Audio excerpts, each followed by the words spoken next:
தமிழ்நாட்டோட அரசியல் ரொம்ப சுவாரஸ்யமா போயிட்டு இருக்கு எலெக்ஷன் நெருங்கினால. இந்த எலெக்ஷன் திருவிழால யார் யார் எங்க போய் சேர்ந்திருக்கா, யாரால என்ன பயன் அப்படிங்கறத பாக்கணும். பத்தி அம்மா மக்கள் முன்னேற்ற கழகம் பாத்தீங்கன்னா அதிமுகவோட இணைஞ்சிருக்கு. அதுக்கு என்டிஏ கூட்டணி மிகப்பெரிய வெற்றியை பெற்றிருக்கு அப்படிங்கிற மாதிரி அம்மா மக்கள் முன்னேற்ற கழகத்தினுடைய நிர்வாகிகளும் சரி, அதிமுக தொண்டர்களும் சரி பெரிய உற்சாகமா பேசிட்டு இருக்காங்க. 2021 அம்மா மக்கள் முன்னேற்ற கழகம் தனியா நின்றதுனால அதிமுகவுக்கு ஏதாவது பின்னடைவு வந்துச்சா? அம்மா மக்கள் முன்னேற்ற கழகத்தோட சேர்ந்த தேமுதிகவோட நிலைமை என்னாச்சு? அம்மா மக்கள் முன்னேற்ற கழகம் எப்படி உருவாச்சு என்பதை பார்க்க முன்னாடி தி அப்டேட் தமிழ் சேனலை நீங்க பார்த்துட்டு இருக்கீங்கன்னா லைக் பண்ணுங்க, ஷேர் பண்ணுங்க, சப்ஸ்கிரைப் பண்ணுங்க, மறக்காம பெல் ஐக்கானை கிளிக் பண்ணிக்கோங்க. 2017 பிப்ரவரி மாசம் ஆர்கே நகர் வேட்பாளரா அதிமுக சார்பில் தொப்பி சின்னத்துல நிறுத்தப்படுறாரு டிடிவி தினகரன். அதுக்கப்புறம் பாத்தீங்கன்னா அவங்களுக்குள்ள கருத்து வேறுபாடு சில நாட்கள்லயே 2017 ஆகஸ்ட்ல பாத்தீங்கன்னா டிடிவி தினகரன் தனியா நிக்காரு. அதாவது துரோகி எடப்பாடியை வீழ்த்துவதான் எனது லட்சியம் அப்படின்னு சொல்லிட்டு ஆர்கே நகர் இடைத்தேர்தல நிக்காங்க. ஆளுங்கட்சியான அதிமுக மற்றும் எதிர்கட்சியான திமுக நிக்கும் போது 2017 ஆகஸ்ட் மாசம் அதாவது நடந்த ஆர்கே நகர் இடைத்தேர்தல்ல கிட்டத்தட்ட 40,000 ஓட்டு வித்தியாசத்துல மிகப்பெரிய பிரம்மாண்டமான வெற்றி பெறுதாரு டிடிவி தினகரன். 19 பாத்தீங்கன்னா அம்மா மக்கள் முன்னேற்ற கழகங்கிற ஒரு கட்சியை உருவாக்குறாரு. அதுக்கப்புறம் 2019 பாத்தீங்கன்னா மக்களவை தேர்தல்ல மிகவும் மோசமான ஒரு தோல்வியை எல்லா இடத்துலயும் சந்திக்காரு. 2019 வழங்கிய சின்னம் பாத்தீங்கன்னா பரிசு பெட்டி. 2021 அவருக்கு குக்கர் சின்னம் வழங்கப்படுது. அப்போ யாருமே கூட்டணி அமையாத நிலையில பாத்தீங்கன்னா தேமுதிகவோட அம்மா மக்கள் முன்னேற்ற கழகம் என்ன செய்தாங்கன்னா கூட்டணி வைக்காங்க. அப்ப அந்த கூட்டணி பாத்தீங்கன்னா இவர் 125 தொகுதியும் தேமுதிக 60 தொகுதியும் நிக்காங்க. இதுல டிடிவி தினகரனால அதிமுகக்கு ஏதாவது பாதிப்பு வந்ததா, அதனால திமுக பயனடைஞ்சுதா அப்படிங்கிறத பார்ப்போம்.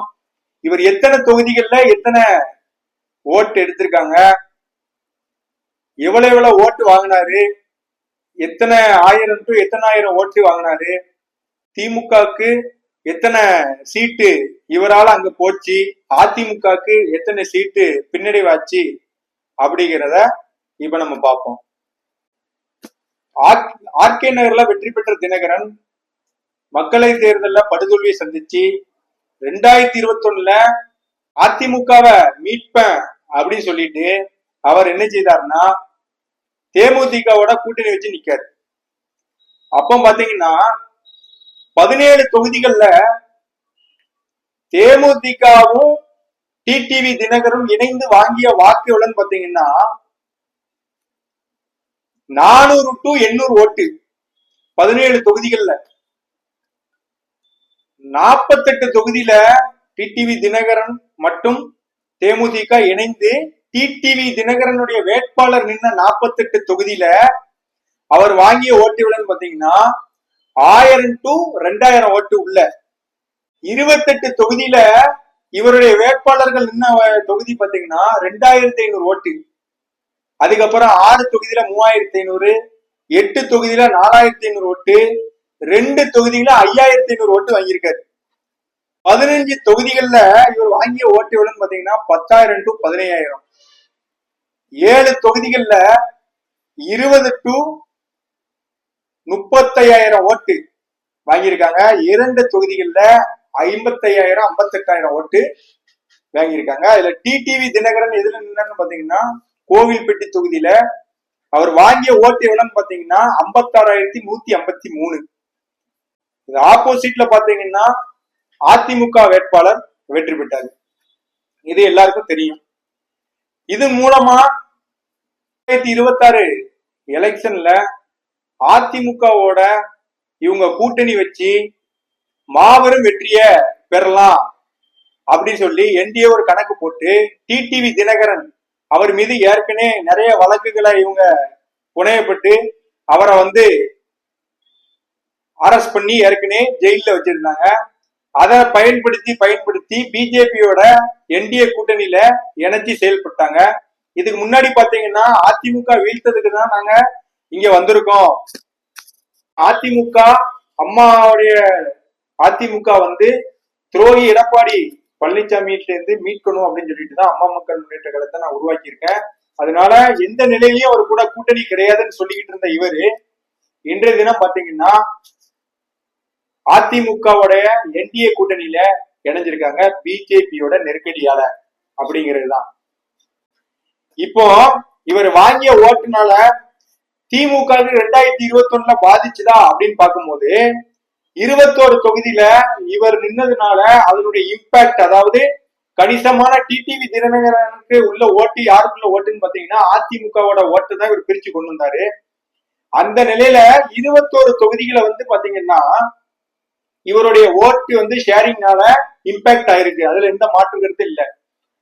அதே மாதிரி 24 தொகுதியில இவர் பாத்தீங்கன்னா 3வது இடத்துல இருக்காரு. இவர் கூட கூட்டணி வச்ச தேமுதிக 0.43% ஓட்டு வாங்கியிருக்காங்க. இவர் வாங்கினது பாத்தீங்கன்னா 2.43% ஓட்டு வாங்கியிருக்காரு. இந்த 11 சீட்டு ஒதுக்கப்படுறதாக ஒரு தகவல் கசிஞ்சிருக்கு. அது எந்த அளவுக்கு உண்மைன்னு தெரியல, எத்தனை தொகுதி கொடுக்கப்பட போறதுன்னு தெரியல. இவரால திமுக ஏதோ ஆபத்தா அப்படின்னு பாக்குறதுக்கு முன்னாடி இவர் இருக்கக்கூடிய சமூகத்தினர் எடப்பாடிக்கு எதிராக தான் இருக்கணும். ஏன்னா எடப்பாடி வந்து இடஒதுக்கீடுல எங்களுக்கு துரோகம் பட்டாருன்னு சொல்லி எதிர்த்துதான் வேற எந்த கட்சிக்கும் போகக்கூடாதுன்னு சொல்லிட்டு அம்மா மக்கள் முன்னேற்ற கழகத்துக்கு சில பேர் வாக்களிச்சார்கள். ஆனா இப்போ அந்த ஓட்டு பாத்தீங்கன்னா இவர் அங்க போய் சேர்ந்ததுனால இதுல வந்து எந்த நிலையிலையும் அந்த சமுதாய மக்கள் இனிமேல் அதிமுகவை நம்புறதாக இல்ல, அம்மா மக்கள் முன்னேற்ற கழகத்தையும் நம்புறதா இல்ல அப்படிங்கிறதுல ஒரு முடிவா இருக்காங்க. இதன் மூலமா அதிமுகக்கு ஒரு சக்சஸ்ஃபுல்னு பாத்தீங்கன்னா இந்த நிலையிலையும் அவங்க என்ன செஞ்சிருக்காங்கன்னா ஃபெயிலியர் தான் இருக்காங்க. இது மூலமா எந்த ஓட்டு ஷேரிங்கும் போறது இல்ல. இவர் பாத்தீங்கன்னா கிட்டத்தட்ட 100 தொகுதிகள்ல வெறும் 2000 ஓட்டு வாங்கின இவரு கூட தான் கூட்டணியை அமைச்சு மாபெரும் வெற்றி பெற போறேன் அப்படிங்கிற மாதிரி சொல்லியிருக்காங்க. அதற்கப்புறம் பாத்தீங்கன்னா திமுக கூட்டணி வந்து இப்போதைக்கு சூழ்நிலை பாத்தீங்கன்னா மிகவும் வலுவா இருக்கு. பிசிக, இடதுசாரி, வலதுசாரி, காங்கிரஸ், அப்புறம் இன்னும் நிறைய கட்சிகள், வலுவான கட்சிகள் நிறைய இருக்கு. இஸ்லாமிய கட்சிகள் நிறைய இருக்கு. இதுல விஜய் பாத்தீங்கன்னா என்னோட கூட்டணி வர்றவங்களுக்கு நிறைய நாங்க செய்வோம் அப்படின்னு சொல்லி டிடிவி தினகரனை ரொம்ப எதிர்பார்த்த நிலையில டிடிவி தினகரன் உங்ககிட்ட வர முடியாது, உங்ககிட்ட வந்தா எங்களுக்கு எந்த ஒரு பிரயோஜனமும் இல்லை அப்படிங்கறத தெளிவா முடிவு பண்ணிட்டு அதிமுக கிட்ட போயிருக்காரு. ஆனா அதிமுக போனாலும் எந்த ஒரு பிரயோஜனமும் இல்லை. அந்த ஒரு எந்த ஒரு கட்சியின் ஆதரவின் அடிப்படையில நான் சொல்லல. என்னன்னா இதுதான் யதார்த்தம்னு ஒண்ணு. தென் மாவட்டங்கள்ல நிறைய பேர் ஏமாந்துட்டாங்க. அதனால இன்னைக்கு காலைல கூட பாத்தீங்கன்னா அந்த கழகத்தினுடைய துணை பொதுச் செயலாளர் இருந்த கடம்பூர் இளைய ஜமீன்தார்னு சொல்லுவாங்க. அவர் கிட்டத்தட்ட ஒரு கோயில்பட்டி சரௌண்டிங் பாத்தீங்கன்னா அவர் கடம்பூர் அந்த சரௌண்டிங்ல பாத்தீங்கன்னா அவரு சேர்மன் ஆகி வாகை சூடி இருந்தவரு, தென்மண்டல ராஜா என்று அழைக்கப்படுவார். அப்படிப்பட்டவர் கூட இன்னைக்கு திமுக வந்து இணைஞ்சிட்டாங்க. இப்படி நிறைய பேர் திமுக, மனோஜ் பாண்டியன், RS முருகன், இப்படி நிறைய பேர், நிறைய தொழிலதிபர்கள், நிறைய இதுக்கு முன்னாடி இருந்த எம்பிக்கள், MLAக்கள்னு சொல்லி சாரசாரையாக திராவிட முன்னேற்ற கழகத்துக்கு வராங்க. இதன் மூலமா அவங்களுடைய கணிசமான வெற்றி உறுதியாகுது அப்படின்னு சொல்றது முன்னாடி நிறைய திட்டங்களையும் தீட்டியிருக்காங்க. அதன் மூலமா இந்த திருப்பு திமுக வருமா அதிமுக வருமா அப்படிங்கிறத உங்களுடைய இடத்துல நான் விட்டுருந்தேன். கீழே நீங்க கமெண்ட் பண்ணுங்க. தொடர்ந்து நம்ம சேனல்ல பாருங்க, என்னென்ன அப்டேட் அப்படி இருக்கு அப்படிங்கிறத நான் தொடர்ந்து உங்களுக்கு சொல்லுவேன். இந்த சேனலை பார்த்து எல்லாருமே லைக் பண்ணுங்க, ஷேர் பண்ணுங்க, சப்ஸ்கிரைப் பண்ணுங்க. மறக்காம பெல் ஐகானை கிளிக் பண்ணுங்க. கமெண்ட் முக்கியமா போடுங்க. ஏன்னா உங்களுடைய ஆதரவு இருந்தாதான் அடுத்த கட்டத்துக்கு நம்ம போக முடியும். வணக்கம், நன்றி.